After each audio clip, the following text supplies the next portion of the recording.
Hi hello പുതിയൊരു വീഡിയോയിലേക്ക് എല്ലാവർക്കും സ്വാഗതം. എല്ലാ ദിവസവും ഇന്ന് ബ്രേക്ക്ഫാസ്റ്റിന് എന്തുണ്ടാക്കും എന്ന് ചിന്തിച്ച് മടുത്തോ? വെറും 2 മണിക്കൂർ മതി ഒരാഴ്ചത്തെ ബ്രേക്ക്ഫാസ്റ്റ് റെഡിയാക്കാം. നമ്മളിൽ 70% പേരും വർക്കിംഗ് ഡേയ്സിൽ രാവിലെ തന്നെ ഒരു ഓട്ടപ്പാച്ചിൽ നടത്തുന്നവരാണ്.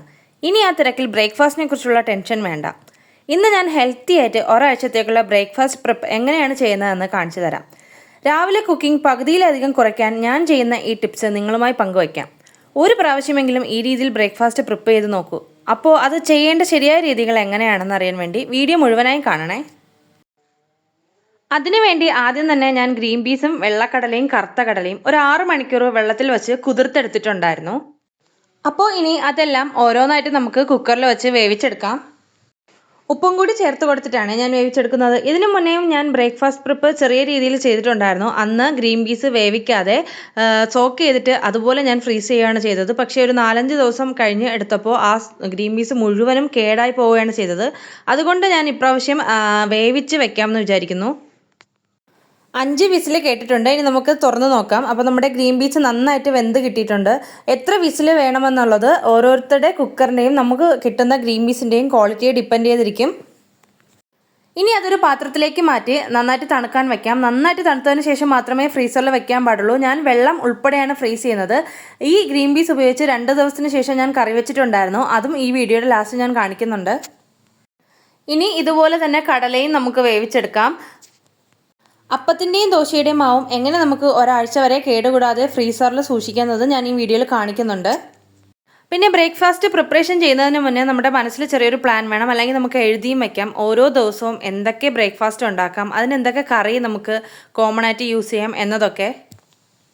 അതിനനുസരിച്ച് നമുക്ക് സ്റ്റോർ ചെയ്യുന്ന സാധനങ്ങൾ ഫ്രിഡ്ജിലും ഫ്രീസറിലുമായിട്ട് അറേഞ്ച് ചെയ്ത് വെക്കാൻ കഴിയും. ഞാൻ ഈ ബ്രേക്ക്ഫാസ്റ്റ് പ്രിപ്പറേഷൻ ചെയ്യുന്നത് സൺഡേ ആണ്. കാരണം സൺഡേ ആണല്ലോ നമുക്ക് ഇതിനൊക്കെയുള്ള ടൈം കിട്ടുന്നത്. ഞായറാഴ്ച ദിവസം ഞാൻ എല്ലാം പ്രിപ്പയർ ചെയ്ത് മാത്രമേ വെക്കുന്നുള്ളൂ. ബാക്കിയുള്ള ദിവസങ്ങളിൽ ഞാനത് എങ്ങനെ എടുത്ത് യൂസ് ചെയ്തു എന്നുള്ളത് വീഡിയോയുടെ ലാസ്റ്റ് കാണിക്കുന്നുണ്ട്. അങ്ങനെ നമ്മുടെ കടലയും ഗ്രീൻ പീസും എല്ലാം നല്ല രീതിയിൽ വേവിച്ചെടുത്തിട്ടുണ്ട്. അടുത്തതായി ഈ കറികൾക്കെല്ലാം വേണ്ടി ഒരാഴ്ചത്തേക്കുള്ള ബേസ് തയ്യാറാക്കി വെക്കാം. അതിനുവേണ്ടി ഞാനിവിടെ 10 സവാളയാണ് എടുത്തിട്ടുള്ളത്. സവാള തൊലിയെല്ലാം കളഞ്ഞ് കുറച്ച് സമയം ഒന്ന് വെള്ളത്തിലിട്ട് വെച്ചാൽ കണ്ണിൽ ആ നീറ്റിൽ കുറച്ച് കുറവായിട്ട് തോന്നും. പിന്നെ ഫ്രീസറിൽ വെച്ചിട്ട് അല്ലെങ്കിൽ ഫ്രിഡ്ജിൽ വെച്ചിട്ട് അരിഞ്ഞാലും വലിയ രീതിയിൽ കണ്ണെരിയില്ല. അപ്പോൾ അത് വെള്ളത്തിൽ കിടക്കുന്ന സമയം കൊണ്ട് നമുക്ക് തക്കാളിയും പച്ചമുളകും എടുക്കാം. ഞാനിവിടെ 5 തക്കാളിയും 4 പച്ചമുളകുമാണ് എടുത്തിട്ടുള്ളത്. ഈ ബേസ് നമുക്ക് ഏതൊരു കറിക്കും ഉപയോഗിക്കാൻ പറ്റുന്ന രീതിയിലാണ് ഞാൻ തയ്യാറാക്കി എടുക്കുന്നത്. ചിക്കൻ കറിക്കോ മുട്ടക്കറിക്കോ നമ്മുടെ ഗ്രീൻ പീസ് കറിക്ക്, ഉരുളക്കിഴങ്ങ് കറിക്ക്, കടലക്കറിക്ക്, അങ്ങനെ ഏതൊരു കറിക്ക് വേണ്ടിയിട്ട് നമുക്കിത് യൂസ് ചെയ്യാൻ പറ്റും. ഇങ്ങനൊരു ബേസ് ഉണ്ടാക്കി വെക്കുന്നത് ഭയങ്കര ടൈം സേവിങ്ങുമാണ്. അങ്ങനെ നമ്മുടെ തക്കാളിയെല്ലാം നന്നായിട്ട് കട്ട് ചെയ്തെടുത്തിട്ടുണ്ട്. ഇനി നമുക്ക് ഇഞ്ചിയും വെളുത്തുള്ളിയും പച്ചമുളകും ഒന്ന് ക്രഷ് ചെയ്തെടുക്കാം. ഞാൻ പച്ചമുളക് ഇഞ്ചിയുടെയും വെളുത്തുള്ളിയുടെയും കൂടെയാണ് ചതച്ചെടുക്കുന്നത്. എനിക്ക് അങ്ങനെ എടുക്കുന്നതാണ് കറിക്ക് കുറച്ചുകൂടി ഒരു ടേസ്റ്റ് തോന്നിയിട്ടുള്ളത്. വെളുത്തുള്ളി ഞാൻ നേരത്തെ തന്നെ തൊലിയൊക്കെ കളഞ്ഞ് വെച്ചിട്ടുണ്ടായിരുന്നു. ഇത് നമ്മൾ വെറുതെ ഇരിക്കുന്ന സമയത്തോ അല്ലെങ്കിൽ TV കാണുമ്പോഴോ ഒക്കെ ഇങ്ങനെ തൊലി കളഞ്ഞ് വെച്ച് കഴിഞ്ഞാൽ നല്ല യൂസ്ഫുൾ ആയിരിക്കും. ഞാൻ സാധാരണയായി വെളുത്തുള്ളിക്ക് ഇങ്ങനെ തൊലി മാറ്റാറില്ല. എനിക്ക് തൊലിയോടുകൂടി ചതച്ചെടുക്കുമ്പോഴാണ് കുറച്ചുകൂടി ഒരു ഫ്ലേവർ തോന്നിയിട്ടുള്ളത്. നന്നായിട്ട് കഴുകിയിട്ട് ചതച്ചെടുത്താൽ മതി. പക്ഷേ ഇവിടെ ചേട്ടനൊന്നും അങ്ങനെ ഇഷ്ടമല്ലാത്തത് കൊണ്ടാണ് ഞാൻ ഇപ്രാവശ്യം മീൽ പ്രിപ്പ് ചെയ്തപ്പോൾ തൊലി മാറ്റി ചെയ്തത്. ഇനി നമുക്ക് നേരത്തെ വെള്ളത്തിലിട്ട് വെച്ച സവാള എല്ലാം തന്നെ അരിഞ്ഞെടുക്കാം. നിങ്ങൾക്ക് സവാള എങ്ങനെ അരിയുന്നതാണ് കുറച്ചുകൂടി എളുപ്പമായിട്ട് തോന്നിയിട്ടുള്ളത്? ഇങ്ങനെ കട്ടിംഗ് ബോർഡിൽ വെച്ച് അരിയുന്നതാണോ അതേ നമ്മുടെ കയ്യിൽ പിടിച്ച് അരിയുന്നതാണോ? എനിക്ക് കുറച്ചുകൂടി ഈസി ആയിട്ടും പിന്നെ പെട്ടെന്ന് അരിഞ്ഞെടുക്കാൻ പറ്റുന്നത് നമ്മുടെ കയ്യിൽ വെച്ച് അരിയുമ്പോഴാണ്. പിന്നെ എന്തിനാണ് കട്ടിംഗ് ബോർഡ് ഉപയോഗിക്കുന്നതെന്ന് വെച്ച് കഴിഞ്ഞാൽ ചില സമയത്ത് ഞാൻ അങ്ങനെ കട്ടിംഗ് ബോർഡിൽ വെച്ചും അരിഞ്ഞെടുക്കാറുണ്ട്. ഒരുപാട് സവാളയൊക്കെ അരിയാനുണ്ടെങ്കിൽ ഞാൻ മിക്കവാറും കൈ കൊണ്ട് തന്നെയാണ് അരിയുന്നത്. ഇതിപ്പോൾ കുറച്ച് മാത്രം കട്ടിംഗ് ബോർഡിൽ അരിഞ്ഞിട്ട് ബാക്കി ഞാൻ കൈ കൊണ്ടാണ് അരിഞ്ഞെടുത്തത്.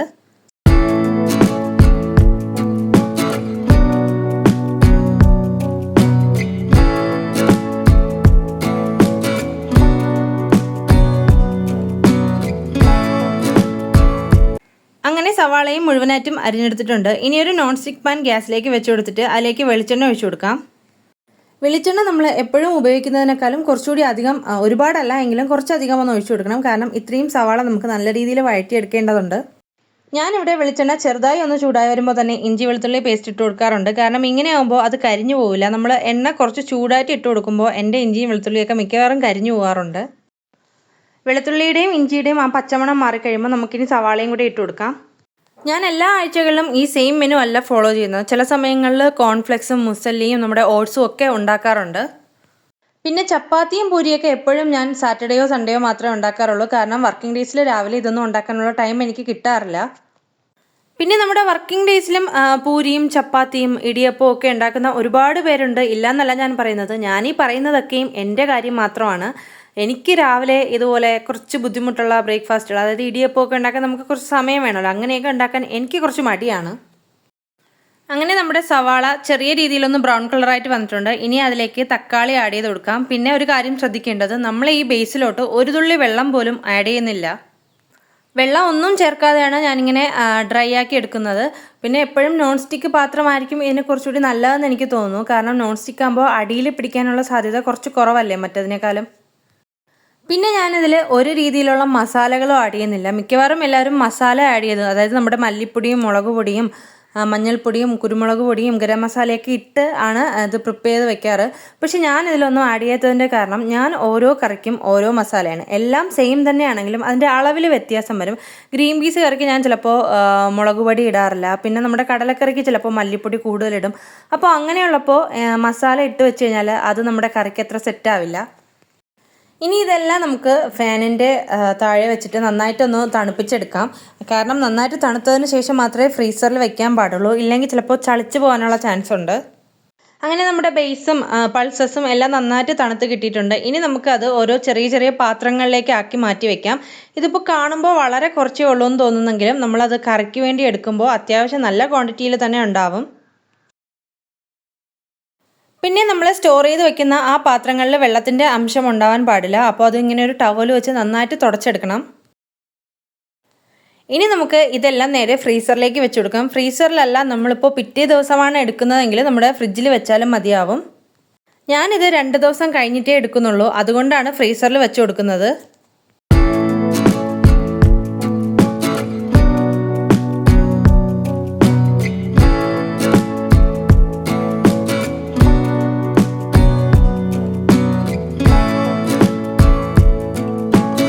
ഇനി നമ്മുടെ ബേസിൻ്റെ ബാക്കി ഇത്രയും ഉണ്ട്. ഇതിൽ ഞാനിന്ന് കടലക്കറി പ്രിപ്പയർ ചെയ്തുണ്ട്.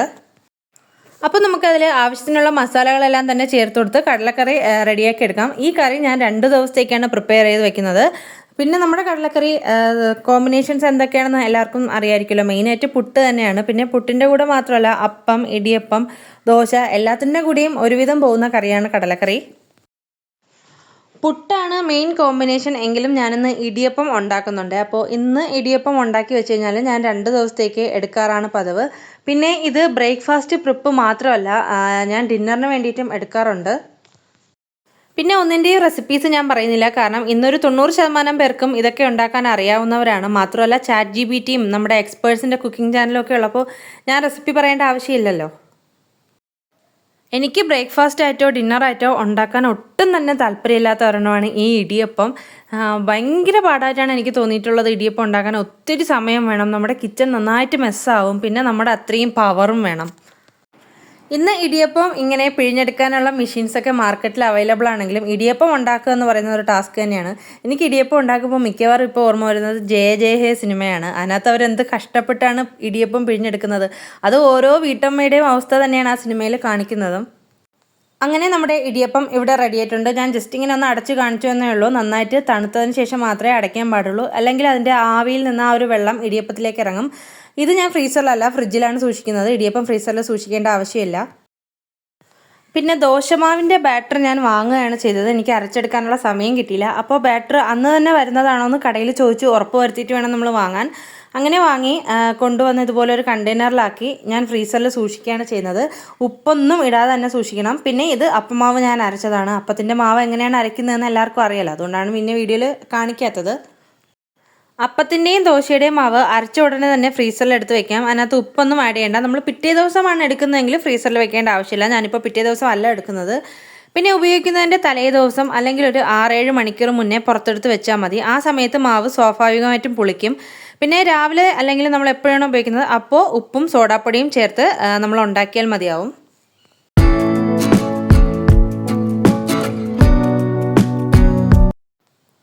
പിന്നെ അതുപോലെ തന്നെ ഞാൻ ഇടിയപ്പം പൊടിയും പുട്ടുപൊടിയും ഒക്കെ വാങ്ങിയിട്ടുണ്ടായിരുന്നു. ഇടിയപ്പം പൊടി ഇത് ഞാൻ ഒരാഴ്ചത്തേക്ക് വേണ്ടി വാങ്ങിയതല്ല, അല്ലാതെ ഞാൻ വാങ്ങിയതാണ്.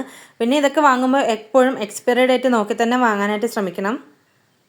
പുട്ടൊന്നും ഞാൻ അങ്ങനെ ഉണ്ടാക്കി വെക്കാറില്ല. പലരുടെയും പ്രിപ്പറേഷൻ വീഡിയോസിൽ പുട്ടൊക്കെ ഉണ്ടാക്കി വെക്കുന്നത് കാണുന്നുണ്ടായിരുന്നു. അതൊക്കെ ഓരോരുത്തരുടെ ഇഷ്ടമാണ്. കാരണം പുട്ടുണ്ടാക്കാൻ എനിക്ക് വലിയ സമയം വേണ്ടതായിട്ട് തോന്നിയിട്ടില്ല. പിന്നെ ഈ ആഴ്ച ഞാൻ ന്യൂഡിൽസ് എടുക്കുന്നുണ്ട്. ന്യൂഡിൽസ് ഞങ്ങൾ മാസത്തിൽ 1-2 തവണ മാത്രമേ കഴിക്കാറുള്ളൂ. അപ്പോൾ ഈ ആഴ്ച ന്യൂഡിൽസ് ചൂസ് ചെയ്തു. ഇതൊക്കെയും വാങ്ങുമ്പോൾ നമ്മുടെ ഷോപ്പിൽ വെച്ച് എക്സ്പയറി ഡേറ്റ് ചെക്ക് ചെയ്തിട്ട് മാത്രം വാങ്ങാനായിട്ട് ശ്രമിക്കണം.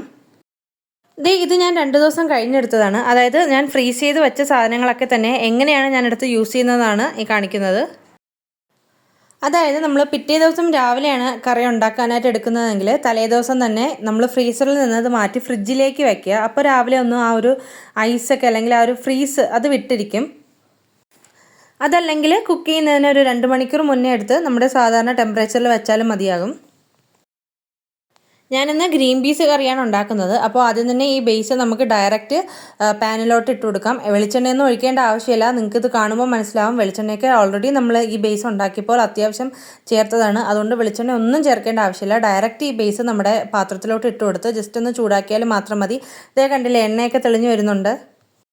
ഞാൻ ഇതിൻ്റെ കൂടെ അപ്പമാണ് ഉണ്ടാക്കിയത്. ഇപ്പോൾ വീഡിയോ എഡിറ്റ് ചെയ്യാൻ എടുത്തപ്പോഴാണ് അപ്പത്തിൻ്റെ വീഡിയോ ഞാൻ എടുത്തിട്ടില്ല എന്ന് മനസ്സിലായത്. അപ്പം എങ്ങനെയാണെന്ന് വെച്ച് കഴിഞ്ഞാൽ തലേ ദിവസം രാത്രി തന്നെ നമ്മൾ ഫ്രീസറിൽ നിന്ന് അപ്പം എടുത്ത് പുറത്ത് വെക്കണം. അപ്പോൾ രാവിലെ ആകുമ്പോൾ അതിൻ്റെ ആ ഒരു ഐസൊക്കെ മാറിയിരിക്കും, നന്നായിട്ട് പുളിക്കുകയും ചെയ്യും. പിന്നെ നമ്മൾ ഉണ്ടാക്കുന്നതിന് കുറച്ച് സമയം മുന്നേ സോഡാപ്പൊടിയും ഉപ്പും ഇട്ട് കൊടുത്ത് വേണമെങ്കിൽ കുറച്ച് തേങ്ങാവെള്ളം ഒഴിച്ചു കൊടുക്കാം.